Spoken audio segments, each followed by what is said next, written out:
In With Musket, Cannon, and Sword, Brent Nosworthy offers a comprehensive analysis of the battle tactics and military innovations during the Napoleonic Wars, 1803 to 1815. The book explores not only the tactical brilliance of Napoleon Bonaparte but also the strategic responses and adaptations made by his enemies. Nosworthy provides a meticulous breakdown of the evolution of battle formations, the integration of infantry, cavalry, and artillery, and the technological and logistical elements that shaped the conflict.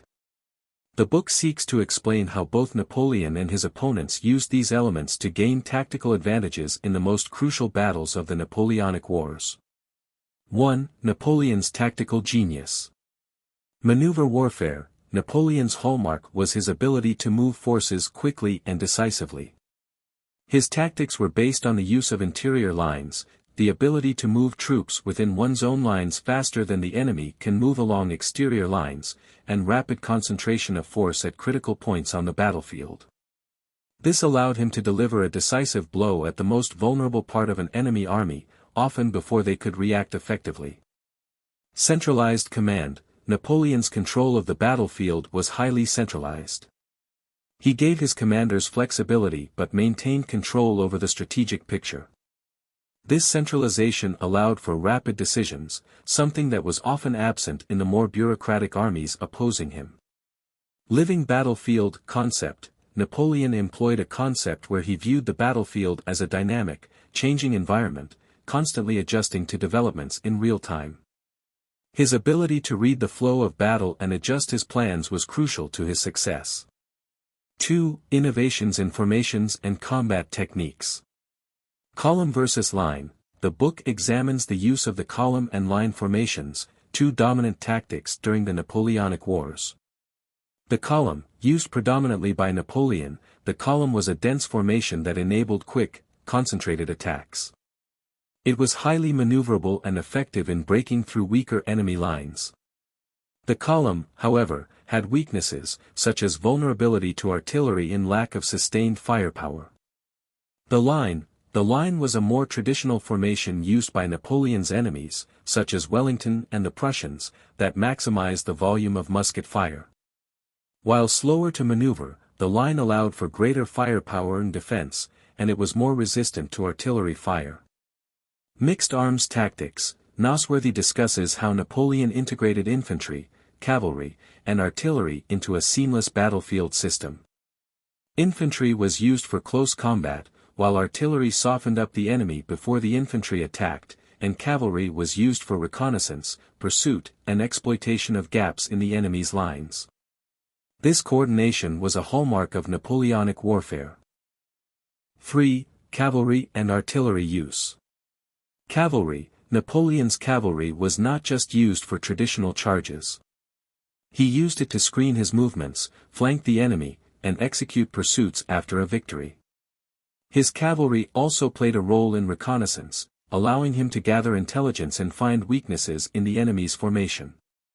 The heavy cavalry, like cuirassiers, was used to punch through the enemy's center, while light cavalry, like hussars, was used for scouting and skirmishing. Artillery. The French artillery was the most advanced of the era, and Napoleon understood the importance of massed artillery to break enemy lines or support infantry attacks. He often used his grand batteries, which consisted of a concentrated mass of cannons focused on a specific target. Artillery was also used to soften up enemy positions, create breaches in fortifications, and provide suppression. The use of artillery to support infantry and cavalry movements was a critical aspect of Napoleon's success. 4. The role of infantry. The infantry was the backbone of Napoleon's armies. His infantry was organized into regiments, each with specialized roles: line infantry, light infantry, and grenadiers. The line infantry typically fought in lines, providing continuous musket fire, while light infantry, voltigas, skirmished and harassed the enemy. The French square. Napoleon's infantry was also known for its defensive formations. The square was a defensive tactic used to protect the infantry from cavalry charges. When cavalry attacked, the infantry would form a hollow square, with musketeers on all sides to fend off the threat. 5. the counter-tactics of Napoleon's enemies. As Napoleon's tactics became widely known, his enemies had to adapt. For example, the British, under commanders like the Duke of Wellington, learned to counter Napoleon's tactics by adopting a reverse slope defense, using the terrain to shield themselves from French artillery. Wellington's famous defense at Waterloo is often cited as an example of how an opponent could successfully defend against Napoleon's strategies. The coalition armies, the forces opposed to Napoleon during the wars, were often coalitions, and Nosworthy examines how the various commanders of these coalitions developed their own counter-tactics. For instance, the Prussians learned to use defensive lines and fortifications to absorb the shock of Napoleon's offensives. They also began to focus on coordination among different branches of the military, improving their artillery and cavalry effectiveness. 6. Logistics and supply. Nosworthy emphasizes the importance of logistics in Napoleonic warfare, an often overlooked aspect of battle tactics. Napoleon's ability to supply his armies over vast distances and maintain lines of communication was a critical advantage. His focus on centralizing the supply depots and efficient organization allowed his armies to operate at the frontier of Europe. However, his logistical overreach, particularly in the ill-fated Russian campaign of 1812, exposed vulnerabilities in his strategy. Coordination of movement, effective logistics and supply chains were essential to Napoleon's battlefield maneuvers. The ability to move large numbers of troops quickly and feed them was key to his success in early campaigns. However, by the later stages of the Napoleonic Wars, especially as the coalition forces adapted and learned from their earlier mistakes, logistical failure became one of the significant contributors to Napoleon's downfall. 7. The evolution of warfare. Nosworthy places Napoleon's tactics in the broader context of military history, discussing how his methods and innovations influenced the development of modern warfare.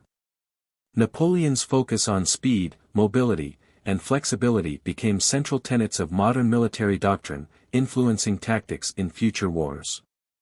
The tactics of combined arms warfare, where infantry, cavalry, and artillery worked in close coordination, became the standard for modern armies. Conclusion. In With Musket, Cannon, and Sword, Nosworthy provides a meticulous and scholarly examination of the tactics employed during the Napoleonic Wars. The book underscores how Napoleon's genius lay in his ability to innovate within the existing military framework while exploiting the weaknesses of his enemies. Through an analysis of his methods, Nosworthy not only illuminates the tactics that made Napoleon one of history's greatest military commanders but also examines the strategies employed by his adversaries, whose own learning and adaptation ultimately contributed to his defeat. The book provides an invaluable resource for military history enthusiasts and those interested in understanding the complexities of Napoleonic warfare. By closely analyzing battlefield tactics, logistics, and the interplay between different arms of the military, Nosworthy offers a deeper appreciation of the Napoleonic Wars as a transformative period in the history of warfare.